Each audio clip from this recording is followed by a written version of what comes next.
ఏమన్నా అంటేనేమో పైసలు ఇస్తాం వెళ్ళిపో అంటుండ్రు మాకు. మేము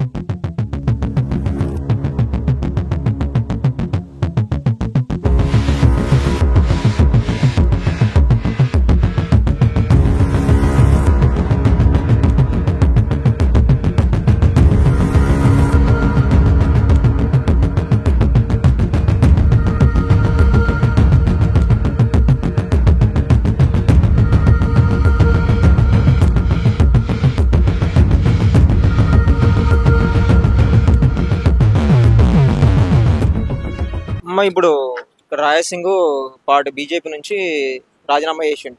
ఇప్పుడు మళ్ళీ ఇక్కడ ఎలక్షన్ వస్తుంది, మళ్ళీ ఇక్కడ మాధవిలత నిలబడుతుంది బీజేపీ తరఫున, ఇక్కడ రాయసింగ్ కూడా నిలబడుతుంది. ఎవరు కోటేద్దాం అనుకుంటారు మళ్ళీ ఎలక్షన్? మేము రాయసింగ్కే వేద్దాం అనుకుంటాం. ఎందుకని? ఆయన మంచి పనులు చేసిండు కాబట్టి, గరీబ్ వాళ్ళకు సతాయించే వాళ్ళకు గుణపాఠం చెప్పిండని అది చేస్తున్నాం. ఇప్పుడు ఆయన లేడు కాబట్టి అందరూ గుండాగల్లి మొత్తం వచ్చి నిలబడి మొత్తం ఇండ్లు ఖాళీ చేపిస్తారు గరీబ్ వాళ్ళకి. గుండా రాజ్యం అయిపోయింది ఇప్పుడు. ఇప్పుడు ఈడ ఏలేటోళ్ళు ఏం చేస్తారు, ఖాళీ డీలింగ్లు చేస్తుండ్రు, వాళ్ళ దగ్గరకు వాళ్ళు అది చేసుకుంటారు. గరీబ్ వాళ్ళు ఉండొద్దు అంట ఈ ఏరియాలో.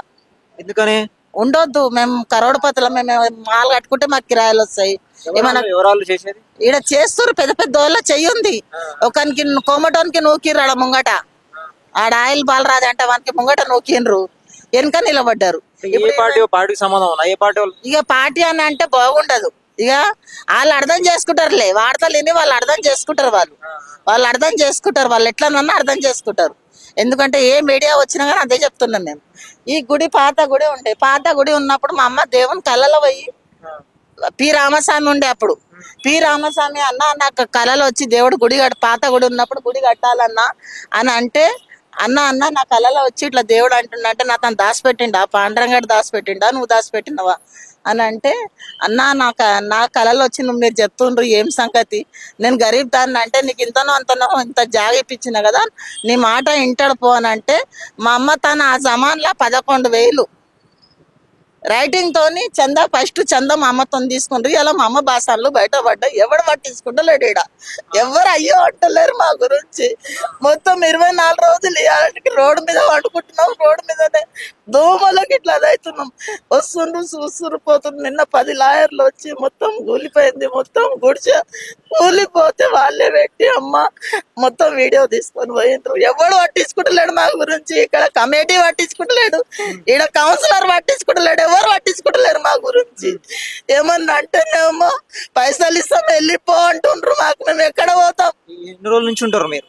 మా అమ్మ 70 ఏళ్ళు అవుతుంది ఇక్కడ. పెళ్ళైంది మా అమ్మది. విఠలరావు అంటే ఆయన వస్తే కొన్నది మా అమ్మ. కొన్నాక 2 దారిలు ఉన్నాయి, 2 యారాలు ఉండే. ఆ దారి ఆమెకి, ఈ దారి అంటే ఆడేం చేసిండు, కొన కూడా వెళ్ళిపోయిండు. మా అమ్మ కొన్నది. కొన్నందుకు ఏం చేస్తారు, అన్ని డూప్లికేట్ కాగితాలు తెచ్చి మన అది ఎందుకు కోన్సాబుల్టే అది ఏమో కేసు తెలుసున్నా వచ్చినా నేను కాల్ చేపిస్తా అంటే, మేము మండీలో బోటి కాడజాలు అమ్ముకుంటాం. ఆడ తెచ్చి ఏం చేసిండ్రు వాళ్ళు, మొత్తం సామాన్ అంతా అఫ్జల్ పిఎస్ఓలు చెప్తున్నామ్మా తన డాక్యుమెంట్లు ఉన్నాయి, మీరు ఎందుకు ఇట్లా చేస్తుండ్రు అని అంటే, అవన్నీ కోర్టులో చూసుకోవాలమ్మా అన్నాడు.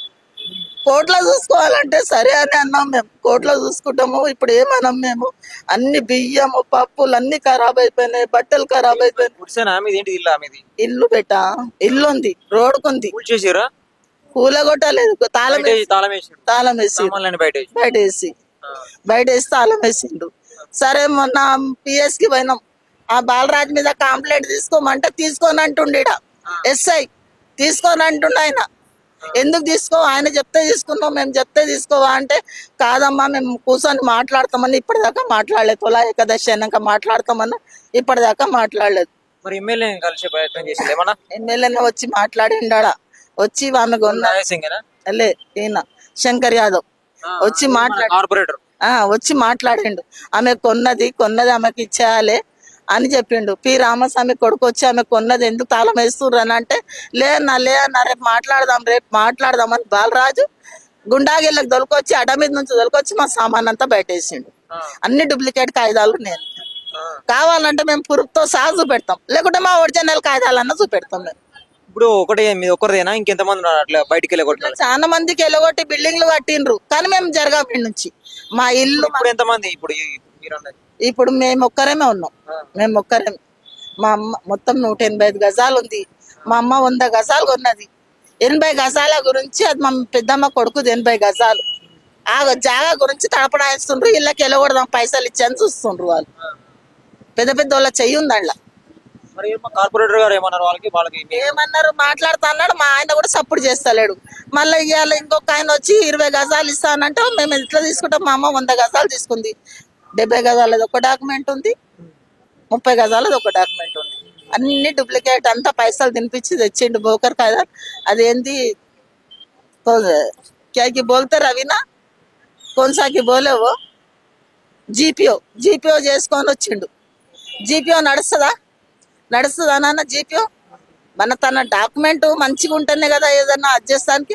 మళ్ళీ కోర్టులో కూడా అడిగిన ఆ కోర్టు ఆయన ఏమంటుండు, మీ సంతకం లేకున్నా సంతకం వస్తుందంట, మీరు మనుషులు లేకున్నా మీ భయాన్ అవుతుంది. ఆడ పైసా వస్తే మస్తు అవుతుంది అంటారు. మళ్ళీ మాసంటే గరీబ్ వాళ్ళు ఎక్కడ పోవాలి? ఇల్లు విడిచిపెట్టి పోవాలా? మేము వాళ్ళకే ఇండ్లు ఉండాలా? మాకు వద్దా ఇల్లు?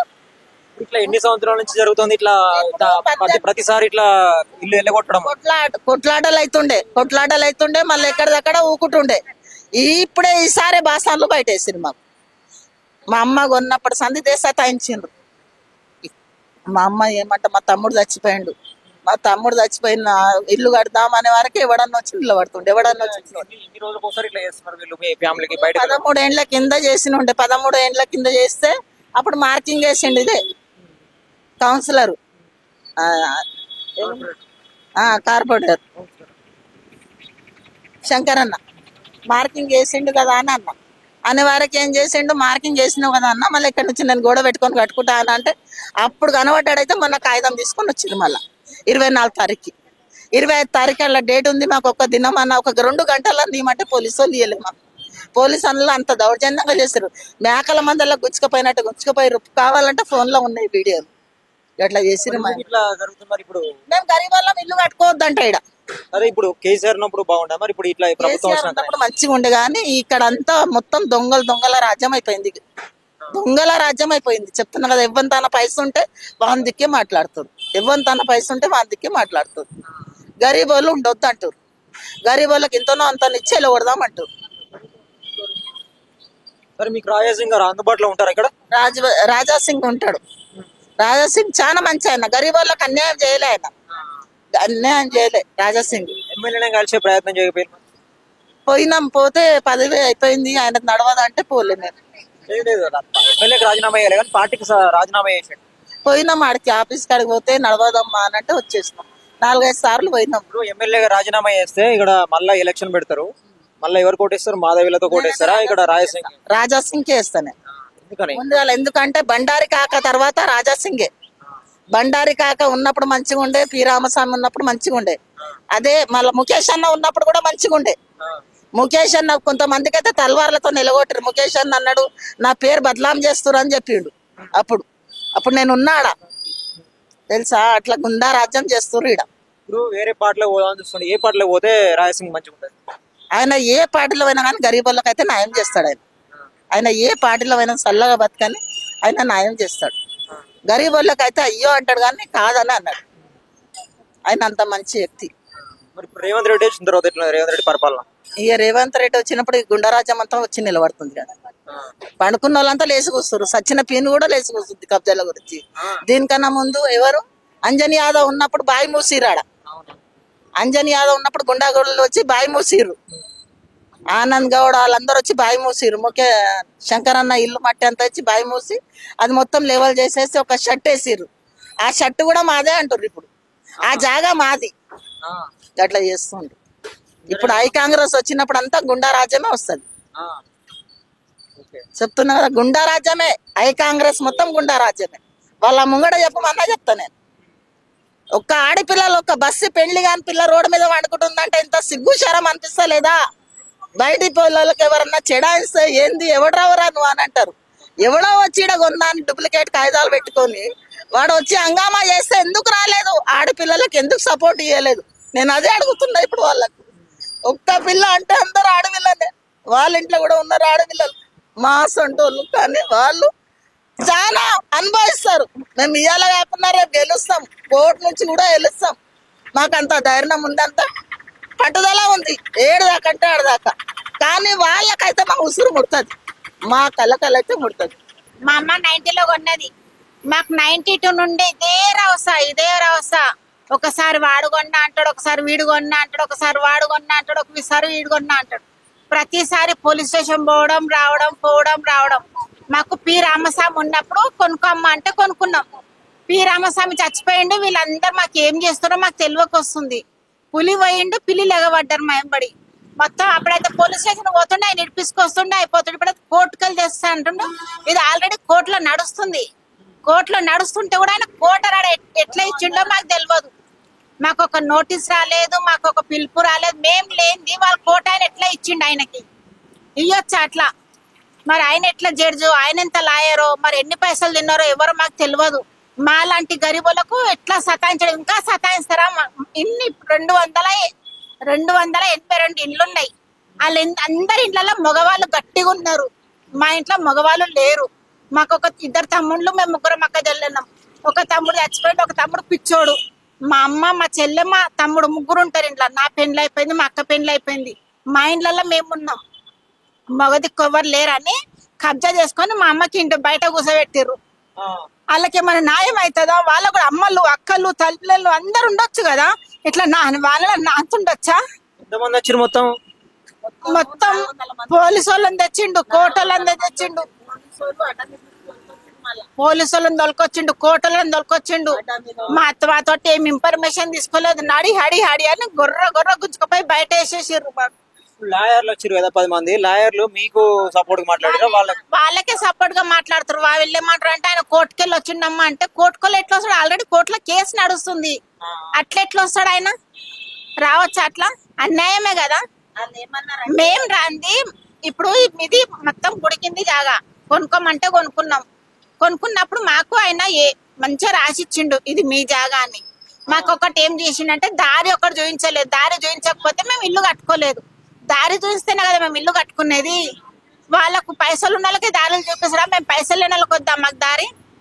గరీబోళ్ళు కూడా ఒక్కొక్క రూపాయి గంజి తాగి, మా అమ్మ చింతకాయ పచ్చడి కుండల నూనె పెడితే గింత నూరుకొని తిన్నాం మేము. ఏదో ఇల్లు ఉంటది కదా అని. ఇప్పుడు మాకు ఒక తమ్ముడు చచ్చిపోయిండు, ఒక తమ్ముడు పిచ్చోడు. మా చెల్లె ఇద్దరికి జాత్తది, మా అమ్మకి మా తమ్మునికి జాత్తది. ఇప్పుడు ఇల్లు కిరాయి కట్టుకోవాలంటే ఏడ కట్టుకోగలుగుతుంది ఆమె? ఇంత గుడిసె ఉంటేనే కదా వాళ్ళిద్దరిని చదువుకుంటది ఆమె. ఇప్పుడు 24 తారీఖు వస్తే ఒక నెల నుండి మాకు ఎవ్వరు ఏ రెస్పాన్సిబిలిటీ లేదు. అందరు వస్తారు, కనుక్కుంటారు, పోతారు, కానీ ఎవ్వరు మాకు ఇంత చేస్తారు. మా అమ్మని చూస్తే కోస అనిపిస్తుంది, మా చెల్లెని చూస్తే కోస అనిపిస్తుంది.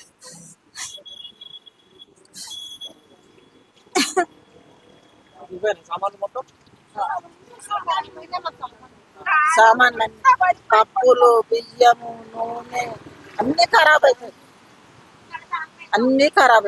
మొత్తం ఖరాబ్ అయిపోయింది. మొత్తం నిండా మునిగినాం. చల్లి లేదని కూర్చున్నాం ఈడ. ఇక న్యాయం చేసి మీడియా తరపు నుంచి అన్నా వాళ్ళకి బుద్ధి వచ్చి మీది మీకు గొలిచిస్తామమ్మా, మీ అమ్మ ఎంత కొన్నదో అంత ఇచ్చేస్తామని బుద్ధి కలిగి వస్తే వాళ్ళ చెల్లెళ్ళు అనుకోవాలి, వాళ్ళ అమ్మలు అనుకోని ముంగట వచ్చి మాది మాకు మంచిస్తే మంచిగా ఉంది. లేకుంటే 7 దాకా అంటే 6 దాకా పోతుంది. మేమైతే ఇడిసేటోళ్ళం కాము. ఇప్పుడు ఎవరైతే ఈ కబ్జా చేయడానికి ప్రయత్నించారో వాళ్ళే మీకు అమ్మిర్రా? వాళ్ళ తరపున వాళ్ళైనా? ఎవరు మా దగ్గర జాగా అయినా కాగితమే ఉన్నాయి. 10 మంది అమ్మిన దగ్గర లేదు మా దగ్గర. ఒక్క ఓనర్ దగ్గరనే కొన్నాం, ఒక్కళ్ళదే ఉన్నది మా దగ్గర. ఆయన ఉన్నాడు ఇప్పుడు మీకు అమ్మిన? ఉన్నాడు. ఆయన ఏమంటుండు? అమ్మ నేను మీకు సైన్ చేసి ఇచ్చిన, మీ దగ్గర పక్క పేపర్లు ఉన్నాయి, మీకు ఎటువంటిది ఒక్కలేదు, మీరు ఏ కోట్ల అంటే ఆ కోట్ల నేను సాక్ష్యం చెప్తాను అంటుండే ఆయన. ఈ మధ్యలో ఉన్న వాళ్ళు నేను కొన్నా అంటే ఆయన ఎంత కొన్నాడో మనకు తెలియదు. మాకెంత అమ్మినా మా కాయిదాలు మా దగ్గర. అట్లాంటి పక్క కాయిదాలు తెచ్చి చూపించమని చెప్తున్నాం మేము. కాయిదాలు మరి అవి కూడా వెళ్తాయి? మరి అవి జల్లవు, అవి జిరాక్స్. అవి వాళ్ళు తయారు చేసుకున్న కాయిదాలు, డూప్లికేట్ కాయిదాలు తెచ్చి మాకు బయట వేసిండ్రు. డూప్లికేట్ కాయిదాలు బయట తెచ్చి మాకు చూపించారు అంతే. ఇంకా వేరేది ఏం లేదు ఆడ. అంత ఆజాద్. సరే కొన్నాయినా ఇప్పుడు గుడికి ఇప్పుడు మా కంపెనీ అనేది కానీ ఆయన కొన్నాడు కదా. కొన్నప్పుడు ఆయన ఆజాద్గా ఇట్లా ఇది కాదురాపా ఇది గొలిచిస్తా అంటే గొలిచిస్తే అయిపోతుంది కదా, నువ్వు కోర్టుకి ఎందుకు పోయినా అని మేము అడిగే ప్రశ్న అంతే. ఆల్రెడీ కేసు నువ్వెంత ఎట్లా కేసు వస్తుంది మళ్ళా? ఆల్రెడీ విఠలరావు మీద నోటీసులు పంపించండి. ఎవరెవరు కొనలేని వాళ్ళు ఉన్నారో వాళ్ళు నాకు సమాధానం చెప్పాలి. కొననోళ్ళు నాకు జవాబు ఇవ్వాలని చెప్పిండు. ఆల్రెడీ ఆడ కోర్టుల కేసు నడుస్తూనే ఉంది. కోర్టుల కేసు నడవంగా నువ్వు ఎట్లా కొంటావు, నువ్వు ఎట్లా కేసు వేసి గెలుస్తావు? ఆల్రెడీ కోర్టుల కేసు విఠలరావు మీద నడుస్తుంది. ఎట్లా కొన్ని చేస్తావు నువ్వు? అది న్యాయం ఉందా ఏమన్నా?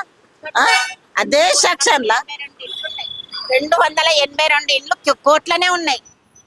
280 ఇండ్లు కోట్ల ఉండంగా మా ఇల్లే కొనాలంటే ఏం ఉండే రూలు ఉండేనా ఏమన్నా? వాళ్ళ ఇండల్లో అంటే మగ పిల్లలు ఉన్నారు, మా ఇంట్లో మగ పిల్లలు లేరు. మగ దిక్కు లేని వాళ్ళం. నా భర్త చచ్చిపోయిండు, మా అక్క భర్త చచ్చిపోయిండు, మా అమ్మ భర్త చచ్చిపోయిండు, మా చెల్లె పెళ్లి కాలేదు, మా తమ్మునికి పెళ్లి కాలేదు. పిచ్చోడు ఆయన, ఎట్లా బతకాలి మేము? ఎవరు కారణంగా ఏదో ఇల్లుంటే అమ్మ ఉందా అని వస్తాం కదా అప్పుడప్పుడు. గజం తీసుకుండు ఈడు ఈయన ఇలా ఆడిచి ఆయన 400 గజం తీసుకుంటూ ముఖేష్ అన్న నిలబడి కట్టించిండు. ఆడ మొరిల మీద వాడు 500 గజం తీసుకుండు. మా అమ్మ కొన్నప్పుడే వాడు ఇల్లు కట్టుకుండు. మళ్ళీ జైనాబాయి ఎందుకు కట్టవద్దు? 700 గజం తీసుకుంది జైనాబాయి, ఎందుకు కట్టవద్దు? నాకు అది కావాలి ప్రశ్న. అందరు తక్కువ ధరకు తీసుకున్న వాళ్ళేమో ఇండ్లు కట్టుకోవచ్చు, కిరాయి తినొచ్చు. ఎక్కువ ధర కొని ఆమె కిరాయి తినొద్దా? ఇట్లా అందరికి తయారు చేసి ఎంత మంది తెచ్చి ఎంత మందికి మోసం చేస్తారు. ఎంత మందికి ఇట్లా గరీబోళ్ళకి వెళ్ళగొడతారు. ఈ బస్సులకి వెళ్ళి ఉన్నోడే ఉండాలి నా ఈ బస్సులో. గరీబోడు ఉండొద్దా? గరీబానికి ఇల్లు వద్దా? ఆడపిల్లలకి ఇల్లు వద్దా? నా లెక్క మగ పిల్లలు ఉంటే ఎవరు దగ్గర రాకపోతుండే అని అంటాడు. మగ పిల్లలే అది చేస్తారు, ఆడపిల్లలు ఏం చేయలేరా? ఆడపిల్లలకు ఏం అక్కేలేదా? మొత్తం నాలుగు తొక్కేస్తారు ఆడపిల్లలకు. ఇదేమన్నా న్యాయం ఉందా? ఇదేమన్నా న్యాయం ఉందా చెప్పండి మీరు. ఈ మీడియా వాళ్ళకి ఇదే చెప్తున్నా నేను, మా జాగా మాకు రావాలి. మాకు కొంచెం న్యాయం చేసేటట్టుగా కావాలి అంతే. మా అమ్మ అయితలేదు, ఏది అది అయితలేదు మాకు. మా అమ్మ sugar patient, heart patient, kidney patient. మా అమ్మ 75 ఏళ్ళు ఉంది. మా అమ్మ గురించి అన్నా ఇంత దయచేసి న్యాయం చేసి ఆమె జాగా ఆమె గొలిచిస్తే చాలు మాకు. ఇంకేమొద్దు మాకు, పైసా వద్దు, మాకు ఫలం వద్దు. మా జాగా మాకు గొలిచిస్తే చాలు. మా అమ్మ కొన్న జాగా మాకు కావాలి.